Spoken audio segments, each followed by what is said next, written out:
Hey everybody, it's Brooke with The Buttered Home. Welcome to Messy Kitchen Monday. I'm so glad you're here joining us tonight. It is our last Monday of March, so that means we are closing out our Southern Classic recipes with dessert. Be sure if you're joining us to give us a wave, drop where you're watching from in the comments. If you have any questions while we're going along the way, be sure and ask them. Tanner, my lovely assistant, can get to them, or if not, can't get to them during, then we'll be sure and get to them right after. So tonight we are making a Southern Classic dessert, and we are making peach cobbler. Now I know it's not peach season, and any kind of fruit dessert is always best with fresh fruit.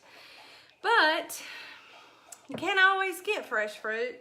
So if you can get your hands on some fresh fruit, and you can certainly make this cobbler recipe with other fruit as well. I love making it with blackberries. I think that's probably my favorite. But if you do use fresh fruit, all you have to do is just wash your fruit really well, dry it, cut it up if it needs to be cut up, like strawberries or whatnot. Put it in a bowl and sprinkle a little sugar on the fruit, and then let it sit for about 10 to 20 minutes. What that does is the sugar will draw out the natural juices of the fresh fruit, and it will create its own syrup. And you do need a small amount of syrup for a good fruit cobbler. So if you're using canned fruit like I am tonight, don't drain it.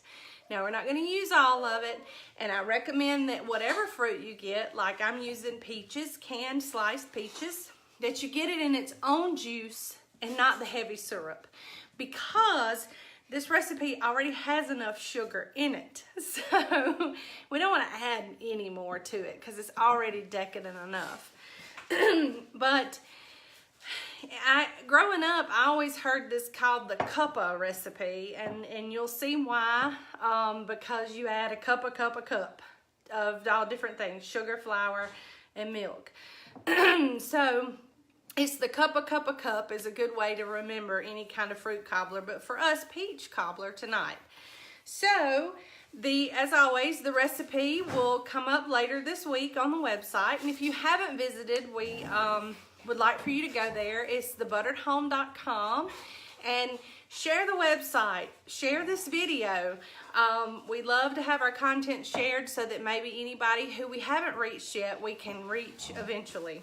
So without further ado, I'm going to move my camera, and we're going to show you the easiest, most wonderful dessert that I think there is, and it's fruit cobbler, or tonight, peach cobbler. So now Tanner and I got to talking before we started, and I was curious about why it's called a cobbler. And we still don't know the full answer to that, but it seems that early English American settlers loved all their favorite dessert recipes and puddings and things like that, but they couldn't always get, or didn't always have, the ingredients that they needed. So this is a variation of like what I think is like a tart or an English sweet or dessert pudding. So in my mixing bowl, I have sugar and self-rising flour, and I'm just gonna sift those together just till they're combined, and you can't really tell if it's sugar, you can't really tell if it's flour. And to that, we are going to add a half a cup of melted butter and a whole cup of milk. And this is going to serve as your pudding. So like any typical cake or pudding mix, you don't want to over mix it. So it's okay if it's a little lumpy or a little frothy. So that looks good to me. Slide that over. And then I have a deep little casserole dish that I like to use, and I've lightly sprayed that with some canola oil. And then we're going to take our dumpling or our pudding or our cobbler, and we're gonna just pour that in. Now, I'm about to share with you probably the most important tip trick to this cobbler, well, one of them, and that's when you add your fruit. You remember how I said that you didn't want to drain this fruit? You still want a little bit of the syrup, and it's real important that whenever you add it in, that you don't mix it. So I like to add my peaches just a couple at a time, and it's okay if you kind of push them down in there. That won't really hurt anything.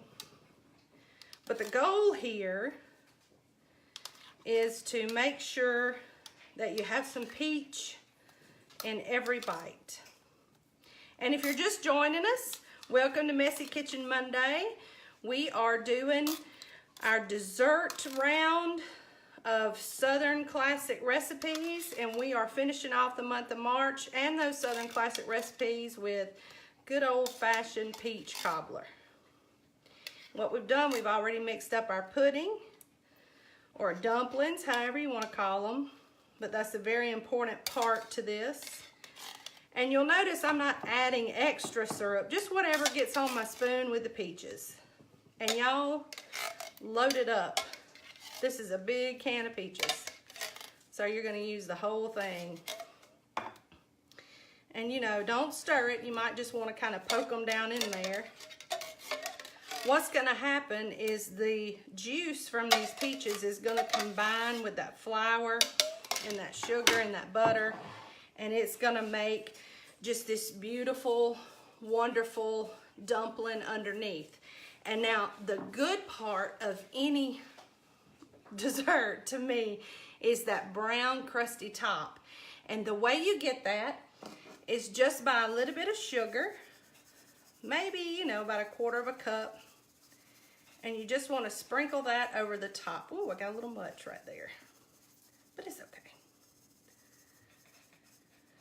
And then you take this and you put it into a 350-degree oven for an hour. And I know that seems like a long time, but you want it to cook up all nice and pretty. And this is what it looks like. And I have done this in a clear bowl. Let me move the camera so that you can see the dumplings and the peaches on the inside and that brown, really nice top. Okay, I don't know if you could hear it. It taps just a little bit. Of course, if I'd shut up, you could probably hear it. But it taps just a little bit. Tanner's sitting here with her plate, of course. So I'm gonna dip her some out and show you the texture that you get. And it is gorgeous. You've got that wonderful moist dumpling on the bottom and that crisp sweet top, and the peaches have stayed together, and you have just this wonderful combination of fruit and dumplings and a little bit of cake. So that is your Southern peach cobbler.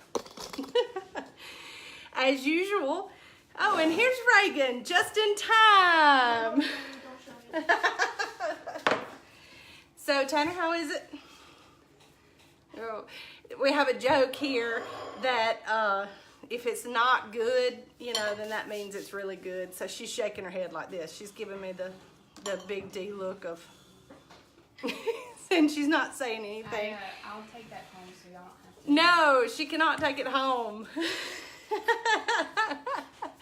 Anyway, so I hope you see how easy that is. I mean, this is something that you're going to find at most church functions and parties and potlucks, and it's really so easy. It's literally self-rising flour, sugar, milk, butter, and fruit. I mean, how much easier can you get? And it's like if you've got company coming or unexpected company coming, it's a great thing to throw together and you can have ready in an hour, and it's wonderful. Now, there's all kind of things that you can do to this to make it your own. That's what I love about these recipes, is it's really good with a little cheddar cheese. And it's also really good with a little nutmeg in it too. If you want to warm it up a little bit for the holidays, you can add some spice to it. But the cheddar cheese, that's the savory and the sweet, just a little, not a lot, don't go crazy, but it just adds a whole depth of something new to it, and it just makes it a glorious thing. But sometimes my folks can be a little picky. Can yours? But anyway, that's gonna wrap us up for Southern Classic Recipes in March. I hope you'll be sure and join us for April. April for me is a whole brand new thing, and I'm looking forward to summer and spring, and so we're going to lighten things up, and we're going to have some of the best vegetable recipes that you can find in April. Some that you can do in your Instant Pot, your stovetop, that make, you know, things that ordinarily you would think would be kind of hard, really simple, because that's what we like to specialize in here, is showing you that scratch-made cooking can really be easy. And we're gonna do that with vegetables, and we're gonna show you some neat tips and tricks on how to flavor things really well and make things really, really wonderful so that you can add a little flair to your cooking. So as usual, we hope you'll join us every Monday night in April at 7:30 Central Time for Messy Kitchen Monday. We have a lot in store, and we will let you know when this recipe goes up on the website later in the week. From our home at the Buttered Home to your home, we love y'all and have a good night. Bye.